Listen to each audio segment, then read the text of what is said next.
La salud, la vida es todo. Acompáñenos a descubrir la relación del mercurio en el área de la salud.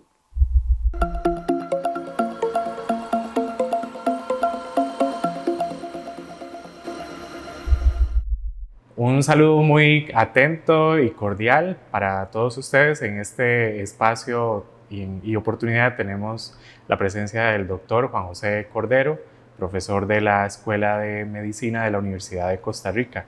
Bienvenido, Juan José, un placer. Pues muchas saludarte. gracias y también saludos a todas las personas que nos van a ver.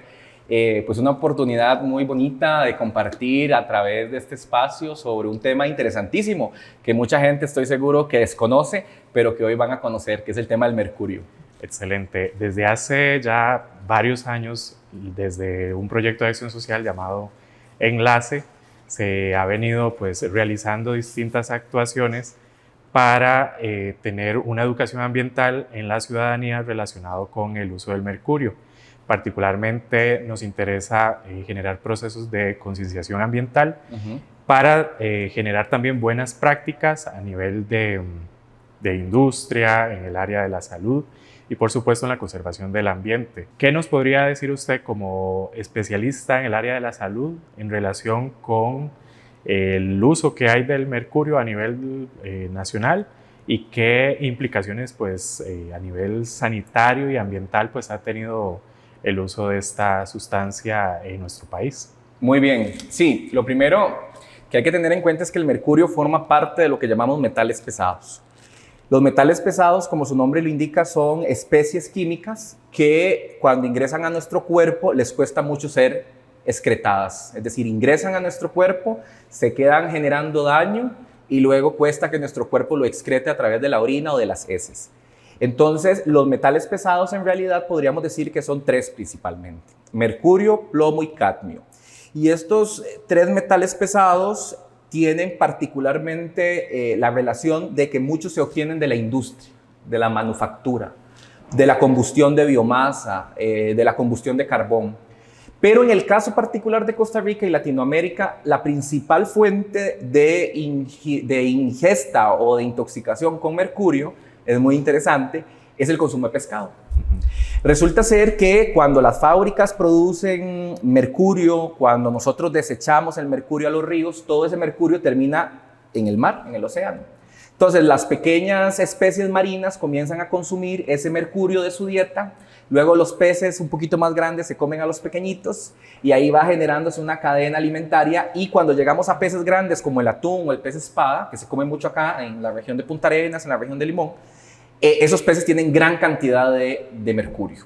Entonces comienzan a aparecer manifestaciones. Al inicio, las manifestaciones pueden pasar desapercibidas. Cefaleas, pueden haber alteraciones discretas de algunas funciones como el sueño, alteraciones como el insomnio. Pero conforme se va acumulando, como les decía antes, porque el metal entra en cuerpo, pero después cuesta que se excrete. Entonces va generando lo que llamamos toxicidad crónica.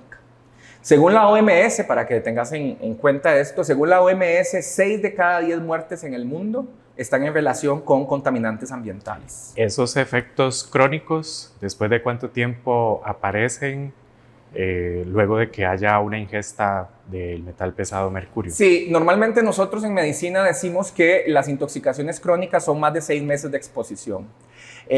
¿Por qué? Porque, por ejemplo, si una persona está trabajando en un laboratorio y se le cae un termómetro de mercurio, ahí va a encontrar mercurio, lo podría inhalar los vapores y podría tener una intoxicación aguda. Pero eso no va a hacer que la persona haga toxicidad crónica. La toxicidad crónica aparece, por ejemplo, en las personas que trabajan en la manufactura, que están expuestas todos los días a mercurio, o las personas que comen mucho pescado, también, que lo que te mencionaba antes, o también puede ocurrir de personas que están directamente metidas en el tema de la minería, pequeñas, digamos, acciones mineras, donde se utilizan agregados de mercurio para separar el oro de los otros minerales. Entonces, en esos contextos, como son meses, años o décadas, ahí es donde hablamos de toxicidad crónica. Lastimosamente no tenemos datos en Costa Rica sobre cuál es el impacto del mercurio. Hemos tenido ciertos accidentes en industria principalmente minera a cielo abierto o minería, digamos, a pequeña escala, donde se ha vertido, por ejemplo, aguas residuales de ciertas minas hacia los ríos y hemos visto muertes extensas de peces, camarones y otras formas de vida acuáticas. Pero en Costa Rica no es un gran problema, o por lo menos no es un problema muy descrito. Pero hay países del mundo como la India, Bangladesh, donde el problema de los metales pesados es realmente una emergencia sanitaria. ¿Cuánto sería esa concentración mínima para decir que efectivamente la persona está expuesta al mercurio y que por supuesto es vulnerable a padecer este tipo de enfermedades crónicas? Sí, eso es variable también porque en realidad existen dos formas de mercurio orgánicamente hablando. Hay uno que se llama metilmercurio, que es el más tóxico, y el etilmercurio, que no es tan tóxico. ¿Qué diferencia generan entre uno y otro? Sí, el metilmercurio es justamente la molécula neurotóxica, porque no se excreta en el cuerpo, es justo la que entra, se queda en el cuerpo, hace daño y no se va. Pero el etilmercurio, como tiene un grupo etileno, entonces ese grupo etileno hace que sí haya procesos de excreción de esa molécula particular. Entonces, en términos generales hay rangos, pero varía mucho, primero, del tipo de mercurio que estemos hablando, si es mercurio metálico, digamos, elemental, que está en los termómetros que se vierte cuando uno se le rompe un termómetro. Pero luego el etilmercurio y el metilmercurio tienen valores que varían. En este momento, por ejemplo, la Organización Mundial de la Salud establece que cuando hayan alimentos, para ponerte el caso del pescado, que es el ejemplo más clásico, cuando hayan pescados que sobrepasen en 10 el límite determinado para ese pescado en particular, ya se debe de dejar de consumir. O incluso hay algunos países donde se distancia el consumo de esos pescados. Entonces a la gente se le dice, bueno, como este pez espada tiene tanto mercurio, lo puedes consumir únicamente, cada 3 semanas, cada 6 semanas. Entonces en realidad los valores mínimos de concentración es algo que nos podría también pues pasar la jugada en el sentido de que en realidad lo que nosotros estamos midiendo es en plasma, por ejemplo en plasma sanguíneo, los niveles de mercurio de un paciente en plasma, pero en realidad el efecto del mercurio no es en el plasma, es en el tejido. Ajá. Y entonces una determinación sanguínea poco arroja sobre el parámetro, digamos, que estamos estudiando, porque como es un metal pesado se deposita en los tejidos y ahí es donde hace daño. Es por ejemplo así que también encontramos el mercurio en las amalgamas dentales. Sí. ¿Qué tanto riesgo hay para una persona que tiene pues amalgamas a base de mercurio y que muchos odontólogos pues recomiendan también hacer el cambio por otras En términos métodos generales, la Organización Mundial de la Salud ha dicho que pensar que las masas de amalgama que se utilizan para los procesos de caries que eso tenga un impacto en la salud directo es poco probable. Es decir, los estudios, los ensayos clínicos que uno revisa sobre este tema hablan de que sí, en algún momento, claro, hubo implicaciones directas en la salud con el tema de las amalgamas porque literalmente era mercurio, ¿no? Era literalmente mercurio que se ponía en el sitio y pues eso era una enorme cantidad, se iba generando la toxicidad crónica, pero hoy existen muchos sustitutos y además los colegas odontólogos que utilizan amalgamas para estos procedimientos ya tienen otras aleaciones y por lo tanto la concentración de mercurio es muy baja. Entonces, pues creo que la evidencia no es contundente y sería tal vez un poco arriesgado pensar, y también para que las personas no tengan miedo, porque algunos tienen todavía amalgamas de mercurio. Entonces, en términos generales, se dice así: la primera causa de intoxicación de mercurio aquí en casi todas partes del mundo es el consumo de pescado. El consumo de pescado o productos de origen marino, por lo que ya expliqué. Luego viene la industria, por ejemplo, la minería, la formación la extracción de petróleo, la refinería, luego la minería a cielo abierto y de último el tema odontológico. Eso quiere decir que estamos constantemente expuestos al mercurio y quizás no nos hemos dado cuenta porque no hemos tenido la información científica para generar buenas prácticas desde el hogar.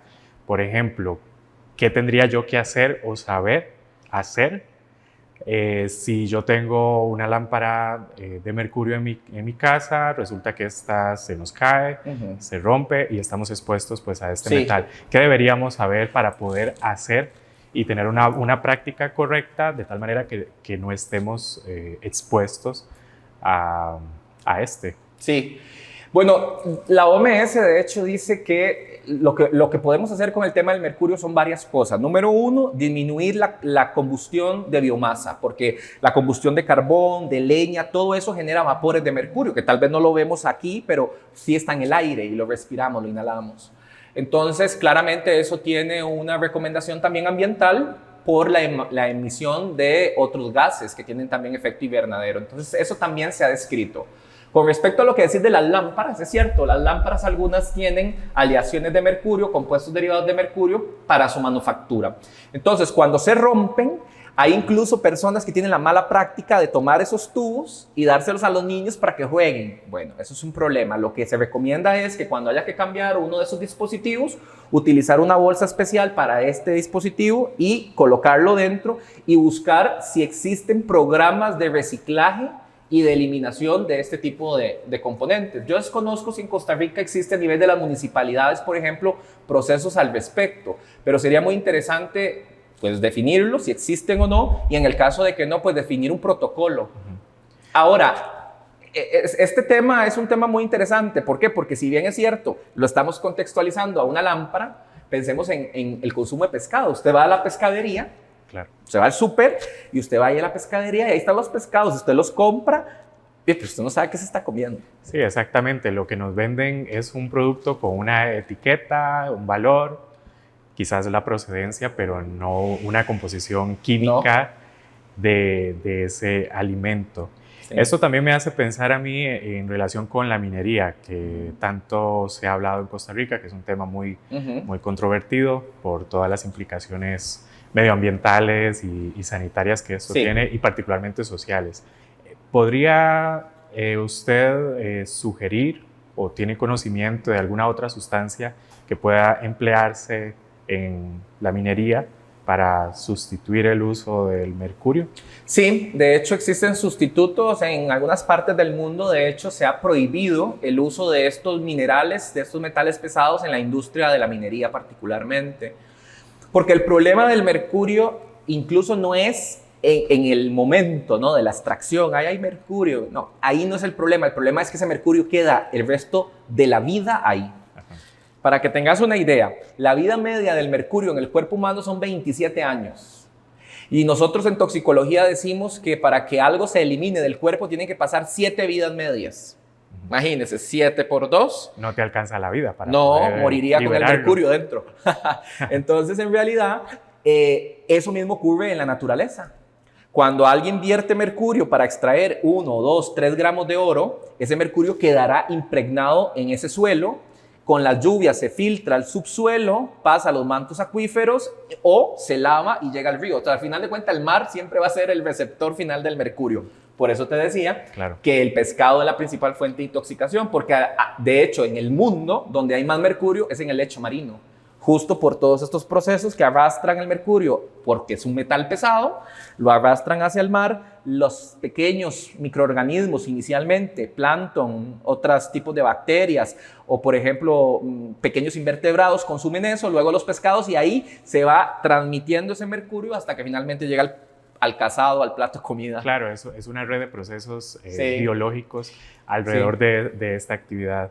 ¿Y será posible que haya algunos seres vivos que puedan generar un control biológico para metabolizar o transformar este mercurio en alguna sustancia? Sí, de hecho las bacterias, tóxica? Las bacterias convierten el mercurio inorgánico, el mercurio, digamos, metálico, el elemental, lo convierten en metilmercurio y en etililmercurio. Entonces, ya las bacterias participan en ese proceso de transformación. El problema es que el metilmercurio es tóxico. El otro, el etilmercurio, pues no es tan tóxico, pero ya las bacterias participan. Sin embargo, hay que entender que como el mercurio es un metal, es un elemento, no existen enzimas que corten enlaces porque no hay enlaces, es un elemento atómico, ¿no? Entonces, no vamos a encontrar en la naturaleza, por decirlo de una forma, una enzima, que son proteínas que cortan, ¿no?, partes de las moléculas, que corte al mercurio porque no se puede cortar, no se puede hacer más pequeño. Muy bien, doctor Cordero, pues hemos estado hablando en relación a las características que tiene el mercurio y los efectos sobre la salud. En el caso de los pacientes, ¿qué tratamientos existen para atender a su situación? Bueno, el tratamiento de las intoxicaciones con metales pesados es complejo desde el punto de vista de la toxicología clínica, porque recuerden que al ser metal pesado entra pero no sale, ¿verdad? Entonces, ¿qué es la base de la terapéutica? ¿Cuál es la base de la farmacoterapia en esos pacientes? Hacer que salga. Entonces hay algunas moléculas que no voy a decir los nombres porque son muy complicados de decir y tal vez no sea el punto, pero hay algunas moléculas capaces de pegarse al mercurio y favorecer su excreción. Lo que pasa es que eso es útil cuando tenemos, por ejemplo, casos de intoxicación aguda, donde una persona estuvo expuesta a una cierta cantidad de mercurio, se le da el medicamento y eso hace que se excrete y por lo tanto la toxicidad aguda baja. Pero en un paciente que tiene 10, 15, 20 años de estar expuesto al mercurio y además de eso ya tiene efectos crónicos, pues ese es un tratamiento ineficaz. Lastimosamente le puedo comentar que en Japón en la década de los años 60, 50, 60 hubo un gran problema con el mercurio y de hecho a partir de ahí se firmó un convenio internacional para la prevención de desastres ambientales del mercurio. Y una de las iniciativas era justo buscar prevenir los problemas de intoxicación con el mercurio porque no existe un tratamiento eficaz al 100%, únicamente para estos pacientes que tienen una intoxicación aguda. Pero los crónicos, que son la mayoría, no hay tratamiento desde el punto de vista clínico. Y las secuelas pueden ir desde, por ejemplo, disminución del coeficiente intelectual, alteración, por ejemplo, del control del movimiento, nuevamente disminución de la capacidad neurocognitiva, ataxia, que es cuando a las personas les cuesta caminar, y lastimosamente la muerte. Y bueno, este episodio trágico de Japón fue generando toda esta especie de movimiento internacional y hoy día creo que son 130 países del mundo que suscribieron este convenio y bueno, pues creo que nos falta mucho por hacer. Y a nivel de política pública en Costa Rica para erradicar, o más bien prevenir este tipo de eventos por intoxicaciones por mercurio o el uso a nivel de industria o en universidades, ¿qué acciones específicas se están realizando a nivel costarricense? ¿Y por dónde anda el camino de la política pública a nivel de salud? Sí, lastimosamente nuestro país es un país cuya política de salud ha sido siempre el tratamiento y no preventiva. Y en ese mismo contexto pasa con el mercurio, ¿no? Si bien es cierto, repito, no es común tener en Costa Rica pacientes intoxicados con mercurio, pues sí hay riesgo de que ocurra y posiblemente sí los hay, pero no se diagnostican. Entonces, en este momento desconozco si a nivel del Ministerio de Salud existe un protocolo o una política nacional para el manejo de los metales pesados en general, no solo mercurio, sino plomo y cadmio. Cadmio hay que ponerle atención porque el cadmio está en las baterías. Y yo recuerdo que chiquitito a uno le daban las baterías para que jugara y le sacara líquido de baterías, imagínate. Entonces, claro, no es solamente mercurio, sino que también es plomo, que tiene todo su tema, y cadmio. Entonces, pues ojalá que a través de este tipo de espacios y esas actividades se comience a hacer conciencia, porque usted puede crear 1000 protocolos, 1000 lineamientos nacionales para el manejo pero si la gente no sabe, si la gente no entiende, si la gente no puede entender cuáles son las implicaciones de exponerse al mercurio, aunque existan los lineamientos, nadie los va a aplicar. Entonces, lo primero es difusión. Doctor Cordero, ¿y qué nos puede compartir usted en relación con la política pública en Costa Rica sobre este tema? Bueno, dichosamente hay un ambiente muy positivo en ese entorno. Hay muchas iniciativas, tanto de la ciudadanía, justo como las iniciativas en las que hoy participamos. Y hay una muy buena voluntad de parte del Ministerio de Salud a crear pues esa conciencia social sobre el efecto que podría tener los metales pesados en la salud, porque nuevamente no es solo mercurio, es plomo, es cadmio, son otros, es níquel, por ejemplo, que no lo he mencionado, pero el níquel también es un metal pesado. Entonces, yo siempre digo que lo más importante de la acción es la difusión, porque si la gente no sabe que las cosas existen, que son dañinas, que tienen consecuencias, aunque existan lineamientos, aunque existan protocolos, aunque exista una ley, la gente no va a aplicarla porque no entiende las implicaciones que tiene el tema en su vida. Entonces, para mí lo más importante es esto: conversar, hablar, difundir el mensaje, saber que todos nosotros estamos expuestos a lo que nos rodea y que eso que nos rodea puede ser dañino para la salud. Por eso esa difusión viene a apoyar los procesos de educación que debemos de propiciar desde los niveles iniciales de la educación preescolar, primaria, secundaria y por supuesto que la formación universitaria y aún más la formación ciudadana de las personas que están allá afuera. Muchísimas gracias, estimado doctor Cordero, ha sido un honor compartir este espacio con usted y les invitamos pues a seguir disfrutando del contenido y de esta gran oportunidad de aprendizaje que hemos generado para ustedes. Pues no, para mí ha sido un gusto y pues ojalá que el mensaje que hoy estuvimos compartiendo acá cale en la mente y finalmente en las acciones, ¿no? Porque el espacio de difusión es el primer paso para el cambio. Así que muchas gracias. Gracias. ¿Y ahora usted qué va a hacer a partir de los consejos que nos dieron en este conversatorio? Porque la salud es responsabilidad suya.